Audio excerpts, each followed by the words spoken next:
Olá, você telespectadora, olá você telespectador da TV Cultura. A partir de agora você acompanha a Opinião Litoral, edição desta quarta-feira, 27 de março. Participam os comentaristas Denis Castro, economista, Marcelo Pavão, advogado jornalista, e a gente recebe nesse primeiro bloco com prazer o presidente da Fundação Parque Tecnológico de Santos, Eduardo Bittencourt, que vai falar para a gente sobre as novidades do Parque Tecnológico. Essa área é muito importante, principalmente do presidente do Centro de Pesquisa de Coimbra, né, em Portugal, que vai ser recebido aqui no dia 12 de abril, e também uma parceria com a autoridade portuária. Seria bastante interessante a gente ter pesquisa nessa área, que é a principal área de atividades do litoral de São Paulo, né? Boa tarde. Boa tarde, Paulo. Boa tarde aos amigos aqui. Boa tarde a todos que estão em casa. Para mim é sempre um prazer, uma honra estar aqui com vocês. E nesse trabalho de continuidade, para cada vez mais abrir mais oportunidades, geração de renda, a gente recebe agora, no dia 12 de abril, o Rui, né, diretor do Instituto Pedro Nunes, lá de Coimbra, uma das maiores incubadoras da Europa, justamente para poder prover cada vez mais também oportunidade de conhecimento, né? Muitos empreendedores que estão aqui no nosso litoral, que querem pensar em nascer globalmente as suas ideias, as suas empresas. A gente vai dar oportunidade aí no dia 12 para que mais pessoas, mais empresas possam já nascerem globais.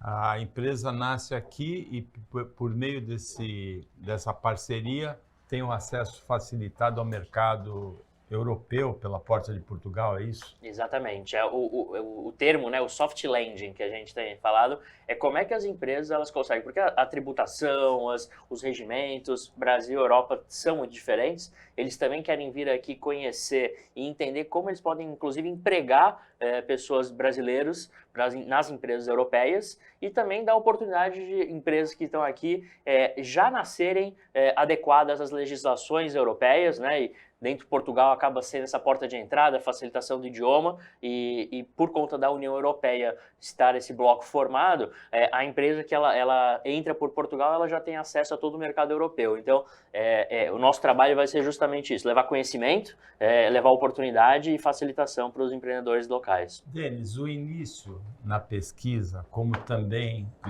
no ativismo por uma causa, é muito importante. Portugal foi onde nasceu a navegação na Europa, né? A navegação em nível global, em função da ocupação pelos mouros, os árabes tinham uma tradição. Isso tem muito a ver com a escola de Sagres, né? Boa tarde. Boa tarde, Paulo. Boa tarde a todos. Um ponto interessante nessa questão da tecnologia. Eu queria perguntar para o Eduardo a questão das fontes de financiamento. Como é que funciona? A gente, enquanto parque tecnológico, a gente já oferece a nossa estrutura física, né? Para quem não conhece, são 7.000 metros quadrados aqui na Vila Nova, e aí a gente já consegue também fornecer... É naquela parte do Colégio Santista que dá para Henrique Porchat, exatamente. Né? Eu estudei no Colégio Santista e estudei naquele prédio. É muito bacana quando a gente conhece, porque realmente é um saudosismo, porque as quadras, né, as antigas quadras do Colégio Santista, agora temos nossa estrutura lá. E então, para as empresas que estão começando, às vezes elas precisam de um bom escritório, internet. Então, esse é um primeiro fomento que a gente já dá. O segundo é acesso a conhecimento e oportunidade, né? Então, essa iniciativa com Portugal é uma delas, trazendo para que as pessoas saibam e conheçam, mas, que a gente até estava falando antes, existem uma infinidade de outros recursos públicos, federais, municipais, estaduais, que a gente também está levando conhecimento e facilitação. Então, por sermos uma fundação, a gente consegue também atestar tecnicamente os projetos incubados dentro do Parque Tecnológico e acabam passando por algumas etapas um pouco mais fácil dentro de uma FAPESP e dentro de outras instituições aí que acabam dando recurso para as empresas que estão começando. Tá bom. Eu tenho uma dúvida, Eduardo. Boa tarde a todos. Você está falando, os objetivos são a facilitação e o conhecimento. Mas nos últimos anos, né, já vamos dizer, talvez décadas, toda vez que a gente vê um jovem se desenvolver, ele é cooptado pelo exterior. Então ele vai ou para a América do Norte ou ele vai para a Europa.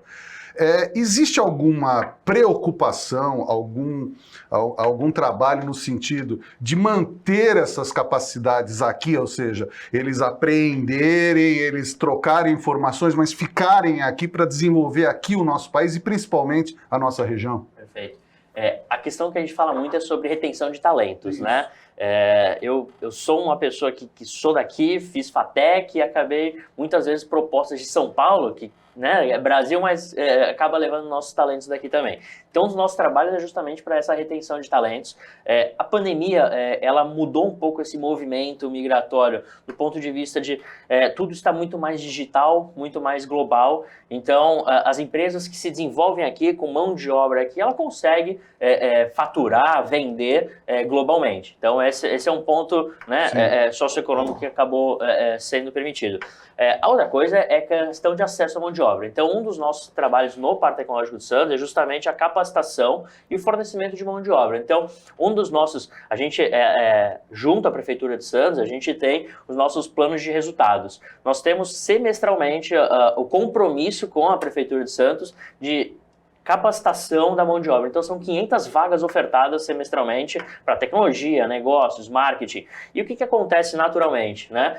Quando essas empresas, principalmente as europeias, estão vendo a mão de obra na Europa, ela é mais cara, em alguns níveis tem mais capacitação. Então, o nosso trabalho é como é que a gente se equipara em nível de capacitação e qualificação da nossa mão de obra. Então, é uma coisa que muitas empresas estão de olho na nossa região e cada vez mais com tantas universidades boas de tecnologia, né? A gente tem um parque de universidades muito grande, muito, muito robusto e cada vez mais oferecer emprego e renda para que eles queiram ficar aqui, né? Acho que a qualidade de vida a gente já foi muito bem contemplado. Sim. Aí, então como é que a gente também gera renda para essas pessoas ficarem. Perfeito. Na semana passada, o primeiro transplante de rim de porco para ser humano foi feito nos Estados Unidos com a liderança de um médico brasileiro. É disso que você está falando, né? Porque talentos brasileiros que são cooptados pelo exterior. Exato, né? E eles voltarem para a gente desenvolver aqui. E agora que a gente começa a falar novamente em industrialização do Brasil, né? A reindustrialização. A gente está saindo do século XVIII, mas antes tarde do que nunca, né? Essa ponte é difícil de fazer. O Denis é professor universitário, né? É difícil, né? De ligar a universidade, o aluno ao mercado de trabalho.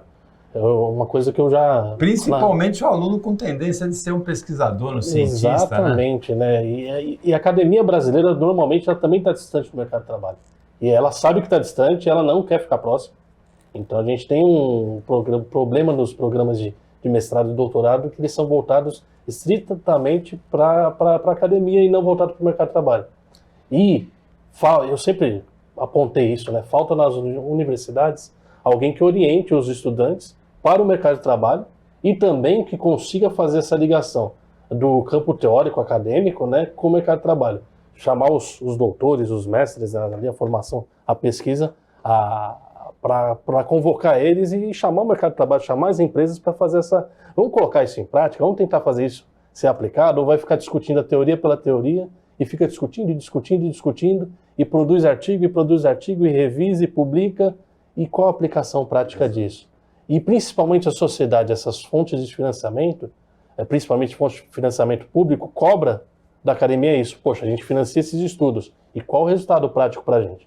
É o dinheiro dos nossos impostos. Então a gente precisava fazer essa ponte aí da parte teórica para a parte prática. E sempre que eu tenho oportunidade eu falo, essa questão das formações técnicas e dos institutos de tecnologia são muito importantes porque eles são mais voltados para o mercado de trabalho.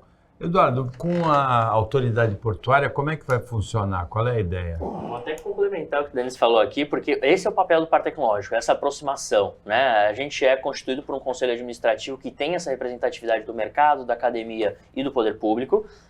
E o que a gente tem feito, inclusive agora, estamos muito próximos agora de uma assinatura, uma cooperação com a autoridade portuária, porque lá eles têm essas necessidades naturais, é o grande motor da economia aqui da nossa região, e muitos trabalhos, muitas universidades aqui que se propõem a trazer soluções e que às vezes fica no campo teórico e não vai para a prática. Então, o nosso papel vai ser exatamente esse, levar soluções e conhecimento para que quem está ali nas cadeiras das universidades, ela já comece a pensar, assim como a gente está falando de pensar em Portugal, que eu tinha falado no começo, também já pensar no mercado, né? Então, e as grandes empresas, elas estão ali afogadas às vezes com as demandas do dia a dia, e elas não conseguem muitas vezes pensar o tal da fora da caixinha. Então, o papel do Par Tecnológico é uma fundação que justamente se propõe a isso. Então, aproximar quem está nas pesquisas, como é que elas também podem pensar empresarialmente, aproximar essas empresas ligadas à autoridade portuária, né, operadoras do nosso Porto de Santos,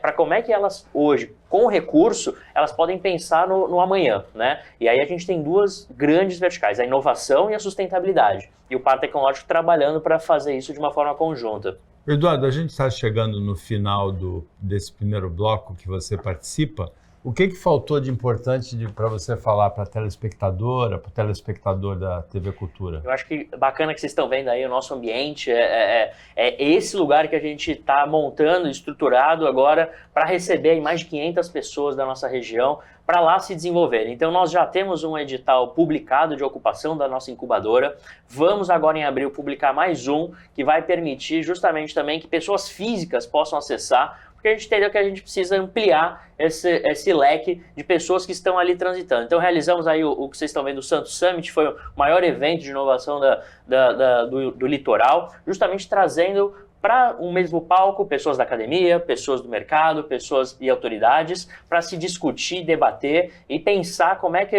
quem está começando não fique, que a gente está falando também, pensando que tem que ir para longe, tem que ir para São Paulo, tem que ir para a Europa. Tem aqui no Brasil, tem aqui em Santos, sim, essa oportunidade. Então, o que eu faço convite é que para todos se interajam, né? Quem quiser, as redes sociais do Parque Tech Santos, lá a gente está sempre lançando os novos editais, as novidades. A gente tem recebido semanalmente e provavelmente vai caminhar para diariamente eventos empresariais, eventos sociais.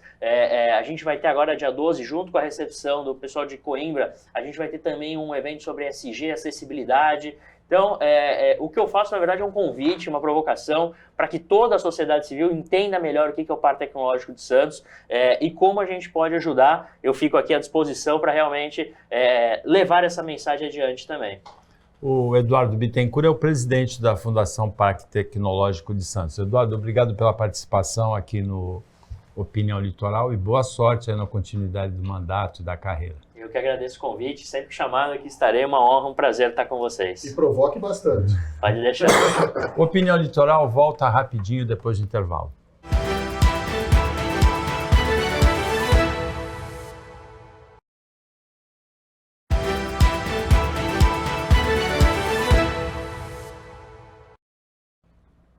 Voltando com a Opinião Litoral, agora é o segundo bloco. Os comentaristas são o Denis Castro, economista, o Marcelo Pavão, que é advogado e jornalista. E a pauta é bastante interessante, porque a maneira da gente encaminhar soluções para as questões, isso pode ser na esfera municipal, na esfera estadual, na esfera federal e até na esfera mundial, é política pública. Ontem, o Senado aprovou a criação de uma política nacional de qualidade do ar. Todo mundo hoje, quando varre a casa, sabe que o ar está imundo, né? Aqui no litoral de São Paulo, porque sai uma poeira preta do chão, né? Os problemas respiratórios de muitas pessoas se complicaram. Isso não é um fenômeno só do litoral, é um fenômeno nacional. Você acha que o caminho é esse, Denis? Política nacional de qualidade do ar? Já deveria ter sido esse o caminho, nessa questão aí. Demorou, como diz a garotada. Demorou demais, né? Se bem que há 30 e poucos anos atrás a gente falava do buraco da camada de ozônio e que em 20 anos nós todos iríamos derreter debaixo do sol e acabou não acontecendo porque mudou a ciência, né? Mudaram o entendimento. Na verdade aconteceu, mas não aconteceu muito, né? Mas a camada de ozônio continua lá, firme e forte, graças a Deus. Então, mas essa questão do ar é uma questão que a gente consegue quantificar pelo número de problema respiratório. Então, a gente observa esse aumento, está todo mundo hoje com problema respiratório, todo mundo enfrenta esse tipo de problema, a gente consegue sentir fisicamente essa sujeira, né, essa poluição, como você falou da fuligem preta. Então, é uma questão que a gente já deveria ter começado a discutir uns 30, 40 anos. Como sempre, o Brasil muito atrasado. E o Brasil entra nessas pautas sempre atrasado demais e passa pela questão da industrialização, que o Brasil se desindustrializou, agora quer reindustrializar e vai ficar batendo para não poluir. E a gente vai ter que aumentar o nível de poluição, seja de forma sustentável com a indústria, né? Não tem como, por mais que a gente tenha tecnologia, o Brasil se industrializando vai poluir mais, até porque o Brasil é um país que pouco polui. Polui muito pelas queimadas, né? Não tanto pela produção de riqueza. Então é uma questão aí para a gente observar aí com atenção, tanto pelo lado econômico quanto pelo lado ambiental e pelo lado da saúde das pessoas, né? Que eu acho que é o principal também. Você mora em que andar, Pavão? Eu moro no 7º andar, mas é o 8º pavimento, como se fosse o 8º andar. E a poeira chega lá. Nossa, todo dia na minha casa parece que é uma praia que está lá. E chega fuligem. Preta, né? Preta, e chega fuligem, é horrível. Mas, Paulo, eu pegando o gancho do que o Denis falou, quer dizer, foi criada a Política Nacional de Qualidade do Ar. Mas enquanto não for criada uma política de continuidade das políticas públicas, porque troca o governo, troca tudo, parece que muda tudo. Então, há necessidade desses protocolos serem vinculados, seja qual for a ideologia, seja qual for, é aquela mesma história. Fizeram a lei para deixar X% para a educação, Y% para a saúde, aí vai o governo de plantão, faz uma manobra, pega o dinheiro de uma... Isso é que tem que ser proibido para qualquer político, qualquer ideologia, qualquer partido. Tem que ser uma política estatal e que haja a obrigatoriedade da continuidade. Porque senão a gente faz esses protocolos de, olha, até 2030 acabou tal coisa. Aí chega 2030, olha, não deu tempo. Olha, até 2023 tem que acabar as barragens. Aí bate 2023, olha, vamos adiar para 2027? Vamos. Então, assim, é tudo empurrar com a barriga. Ou se estabelece uma política de continuidade com regras rígidas para que nenhum titular da pasta, do executivo, seja lá federal, estadual, municipal, mude as coisas, ou então a gente vai toda hora estar comemorando a criação de uma política e depois a gente comenta que essa política foi deixada de lado, Paulo. Muito bem lembrado pelo Pavão, uma política nacional é para ser seguida pelo governo de plantão. Mudou de direita para esquerda, progressista para conservador, para centrista, centro-direita, social-democrata, a política tem que ter continuidade, senão não adianta nada. Tem uma pauta aqui especial para o Denis. Em janeiro, o governo federal teve superávit recorde. Em fevereiro, teve rombo recorde. E a análise é de que o ministro Fernando Haddad, ele vem se equilibrando numa corda bamba aí com aquela meta do déficit zero. Alguns analistas começam a achar que 2024 ele pode alcançar o déficit zero, que ele tem algumas balas de prata, principalmente pelo lado da arrecadação, mas já prevêem o caos para 2025, Denis. Essa pauta é especial para você, ela está na pauta porque você está aqui hoje. Que beleza, obrigado, Paulo. Obrigado por essa belíssima pauta. Mas o Fernando Haddad está se equilibrando numa corda bamba mesmo, e principalmente porque ele só está utilizando o instrumento da arrecadação. Ele não está conseguindo olhar para o lado do corte de gastos. Eu até compreendo isso, eu já expliquei também que a gente não pode ser radical com essa questão do corte de gasto, porque o governo já não tem verba para investir, ou seja, investimento praticamente o governo já não faz. E olhar quando você fala em cortar gastos, você está falando vou cortar da onde? É da saúde? É da educação? Está sobrando médico? Está sobrando hospital? Está sobrando escola? Ou seja, está sobrando os recursos para atender a população? Então, quando você fala para cortar esses recursos, é um pouco complicado. Então, e também do lado da arrecadação, está muito pesado para o contribuinte também pagar os impostos. Então, ele tem que se equilibrar. E uma coisa que ninguém está discutindo que é a melhoria da gestão, a melhoria da qualidade desse gasto. Ou seja, os recursos existem, só que eles estão sendo bem aplicados, eles estão chegando com eficiência na ponta, eles não estão se perdendo em corrupção, em desvios. Ou seja, a gente precisa olhar pelo lado Então são três pontos de vista, né? O técnico é do gasto e da arrecadação, e tem o lado da gestão. Se você faz uma gestão correta desses recursos, você consegue aproveitar melhor e vai faltar menos, e você consegue melhorar essa questão aí do déficit e do orçamento. Então é importante que a gente analise por esses 3 prismas, que esse terceiro não é discutido, a gestão do gasto do dinheiro público. O dinheiro no Brasil, o dinheiro público no Brasil, ele é muito mal gasto, ele se perde no caminho, seja em burocracia, seja em corrupção, ou seja em ineficiência.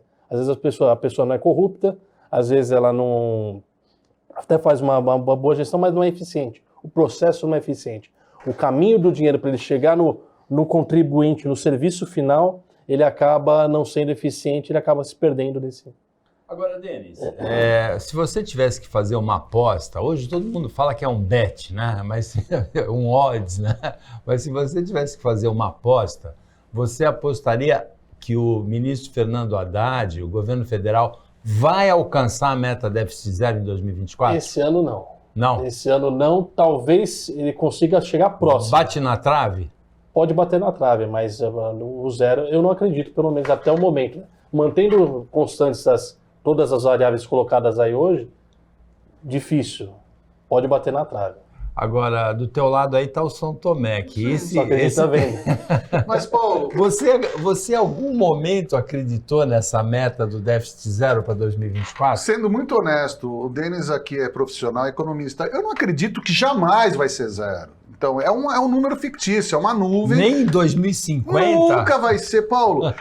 Veja, só apenas... É uma quimera? Não, uma miragem? É uma mentira muito bem contada. Porque é o seguinte, se você quer apertar o cinto, você tem que falar, olha, estamos acabando com milhares de cargos em comissão, estamos criando plano de carreira, abrindo concursos para preenchimento de vagas. Pedindo para os juízes desistirem dos penduricados. Não, exatamente, mas como que vai se exigir? Por exemplo, um senador, pouca gente sabe, mas tem dezenas de assessores espalhados pelo estado todo. Então eles abrem escritórios, tudo pago com dinheiro público. E assim por diante, deputados, é tudo pago. Se for pegar reunião no mundo inteiro, juntando o mundo inteiro, não dá o que o Brasil gasta. Então é muito ruim a gente ficar falando de, olha, você acredita? Não, eu não acredito, porque, primeiro, teria que ter o exemplo do executivo. Vamos cortar milhares de cargos em comissão, de conselho aqui, conselho ali, pagando fortunas, conselhos públicos, e aí você começa a fazer uma escadinha para estados e municípios também fazer o mesmo. Mas a gente vê ao contrário, Paulo. A gente vê, volta e meia, um município que tem 300 habitantes, um bairro vira município para ter a sua Câmara, a sua Prefeitura, seus vereadores, aí vai a escadinha. Então, é uma mentira o que se faz no Brasil. É só aumento de custo, aumento, e aí fica essa história. É deputado com tudo de graça, é vereador com tudo de graça, é senador, e uma ineficiência à prova. 40 ministérios, é uma desnecessidade à toa. Agora, a gente precisa também aprovar outros mecanismos. O juiz que é pego na mão grande, hoje ele é aposentado, tem que acabar com essa palhaçada. Você pega o político roubando, o político corrupto, e a gente tem deputado com tornozeleira na Câmara Federal. Isso não pode, não é? Depende do delito. Criminoso não pode fazer lei, ponto.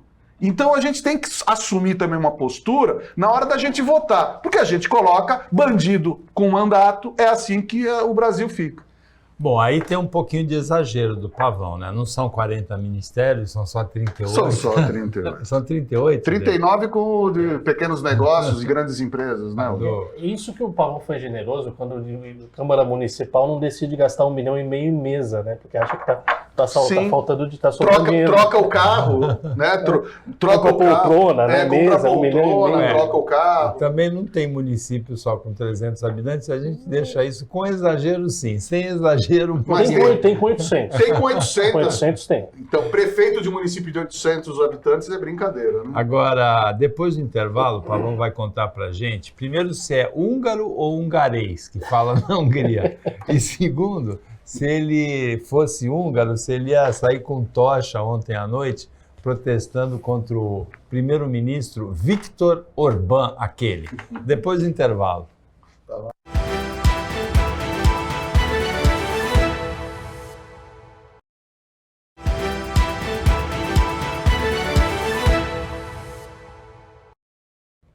Voltando com Opinião Litoral, agora é o último bloco. Marcelo Pavão, jornalista, advogado, Denis Castro, economista, estão analisando, comentando, às vezes com um pouco de exagero, né? As notícias com você, telespectadora, com você, telespectador.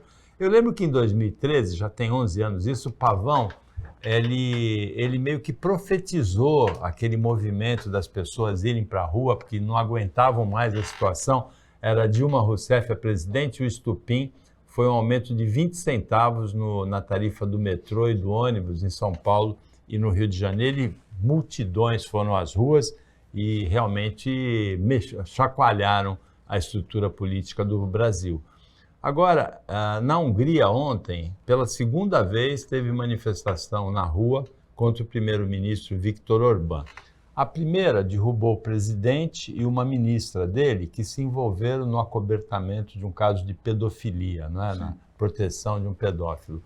E dessa vez foi porque o marido dessa ministra que caiu divulgou um vídeo em que, numa reunião na casa dele, né, com a mulher dele, em que se planejava claramente a interferência no judiciário. As pessoas foram para as ruas, na Hungria, em Budapeste, com tochas nas mãos, inclusive, pedindo a saída do Orbán. Eu quero saber o seguinte, Pavão, se você falasse hungarês ou húngaro, você estaria entre esses manifestantes? Com certeza, Paulo, mas é importante a gente contextualizar o que acontece na Hungria. A Hungria foi dominada pelo Império Soviético durante décadas. E não foi apenas dominada, os húngaros sofreram muito com os soviéticos, com o governo do Stalin. O pós-guerra foi horrível para a Hungria. Então eles sabem o que é ter no poder alguém que mente para eles. E o Orbán, ele se apresentou como um líder novo, um líder de direita, um radical, mas tanto que ele foi reeleito com uma votação expressiva na Hungria. Ele é primeiro-ministro com uma imensa maioria do Congresso, mas os húngaros não admitem esse tipo de posicionamento. Quer dizer, você interferir na justiça significa, na cabeça dos húngaros, você está voltando 50 anos, 40 anos no tempo e falar, opa, peraí, eu sei o que era isso. Eu sei o que é você ter uma justiça que condena sem provas. Eu sei o que é manipulação da justiça. Eles já viveram isso. Então, eles estão indo à rua, não é exatamente, eles querem um país transparente. E o povo húngaro, ele está reagindo à mentira institucional do governo. E isso é muito relevante, principalmente porque o Orbán é o principal ícone da direita no mundo hoje. Você tem o Milei na Argentina, mas o Orbán tem o Giorgia Meloni na Itália. Sim, mas o Orbán, ele já foi eleito e reeleito. Então ele é como se fala, um case, mas ele é um caso de sucesso na Hungria. Até o momento que ele mente para a população, que a população descobre que ele está sendo acusado de manipulação da justiça. Isso é imperdoável para um povo que sabe o que é ter no governo mentira e obscuridade. Agora, Denis, se o Pavão lá em Budapeste chegasse com 2 tochas na sua casa, vamos comigo na manifestação, você ia com ele, não? Vou acompanhar o Pavão sempre, cara. Eu ia pensar 2 vezes, ainda mais contra o Viktor Orbán, num caso como esse, não por ser o Viktor Orbán, mas por um caso como esse, interferência na justiça. Se você é o caminho para você correr uma democracia. Você corromper a justiça, você cooptar a justiça para um lado político-ideológico. Então, tem até um livro interessante, né, do Como as Democracias Morrem. Sim. É esse caminho, né? Você desacredita a imprensa, você desacredita o judiciário, você substitui o judiciário de forma autoritária, ou seja, você coloca os seus amigos, você também coloca pessoas que você indica para tomarem os meios de comunicação, ou seja, você começa a correr o sistema democrático. Então é um caminho que a gente já enxergou como é que acontece e que o húngaro tá vendo isso e não vai aceitar, né? Ele vai lutar porque é o caminho para ele manter a liberdade dele. Embora esse discurso da extrema direita seja libertário, né, vise a liberdade, o caminho que eles estão tomando é um caminho autoritário. E desculpe interromper, é o mesmo perigo que ocorre hoje com os Estados Unidos. Com os Estados Unidos em relação ao Trump, com a volta do Trump, e que o Milei tentou fazer na Argentina agora, né? que ele tenta, por decretos, mudar as coisas, só que ele está enfrentando a resistência do parlamento e do judiciário também. Agora, veja, se isso, Denis, acontece com a direita na Hungria, essa receita que você descreveu foi seguida à risca pela esquerda na Venezuela. O descrédito dos meios de comunicação, a interferência nos meios de comunicação, o aparelhamento do sistema judiciário. Não simplesmente ele tirou o crédito, ele foi lá e tomou e deu para o aliado dele. E aí chegou num ponto em que a Venezuela quer convencer o mundo de que tem eleições legítimas, não são legítimas, é uma ditadura. De forma o Brasil divulgou uma nota repudiando o veto. Essa nota, né? Tardia, covarde. Foi denunciada como flácida, né? Essa nota pelo governo brasileiro. Demorou, né? Demorou demais, mas a reação venezuelana foi interessante, né? Criticou Itamaraty, elogiou o Lula e disse que parecia que foram os Estados Unidos que ditaram a nota brasileira. Para ver também a covardia do regime venezuelano, né? Ele não tem coragem de enfrentar os Estados Unidos, porque ele depende economicamente dos Estados Unidos. Ele não tem coragem de adotar um sistema de transparência e voltar à democracia. Então ele se esconde atrás de uma eleição fake, uma eleição onde ele antes da eleição, ele persegue seus adversários, ele prende seus adversários, ele pressiona seus adversários, seja por via de armas, seja por todas as vias que ele impede a participação, né? Ou seja, não é uma democracia e o Brasil, durante muito tempo nesse atual governo, bateu palma para isso. O outro governo tomou uma medida radical de cortar relações com a Venezuela, que eu fui crítico, você não corta a relação dessa maneira. E esse governo também eu sou crítico, porque a maior parte desse governo ele passou pano para a ditadura venezuelana. Não, a democracia... Inclusive recebeu o Maduro com tapete vermelho, sim, né? Democracia relativa, falou o Lula, né? Usou esse termo. A democracia é um conceito relativo. Não é relativo. É a participação do povo em igualdade de condição, em igualdade de armas. E a gente não quer mais ver ditaduras se espalhando pela América Latina, como a ditadura venezuelana, como outros exemplos aí que a gente enfrentou nos últimos 60 anos. E a gente espera que isso daí... que a Venezuela retome, né, um caminho de democracia, está longe disso, para voltar à prosperidade dessa população, que até 34 anos atrás era o país de melhor qualidade de vida da América Latina. Ou seja, tinha uma maior renda per capita, nível de educação, acesso à saúde, e de repente virou um dos países mais pobres da América Latina, sendo um dos mais ricos. É pior do que o Haiti, né? A qualidade de vida na Venezuela é equiparada hoje ao Haiti. Agora, Pavão, o ex-presidente da Venezuela, que antecedeu Maduro, Hugo Chávez, uma vez nas Nações Unidas, ele falou, depois do Bush sair, o presidente dos Estados Unidos, que tinha cheiro de enxofre, o diabo passou por ali.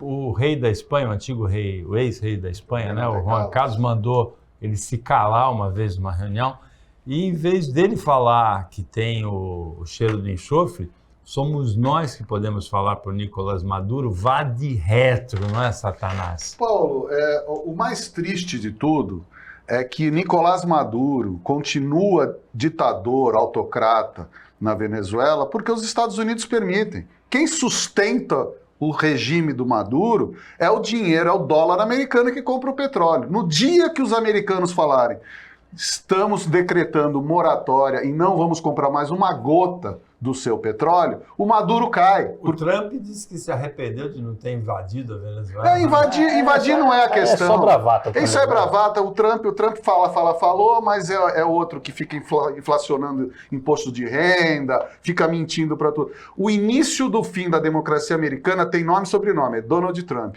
Agora, os americanos pagam o petróleo e o Maduro continua brincando de ser ditador. No dia que o americano, que o governo e o Congresso falarem não vamos comprar mais petróleo de vocês, Maduro cai em 24 horas. Mas é aí que está faltando alguém de peito que realmente para querer acabar. Porque dá para acabar.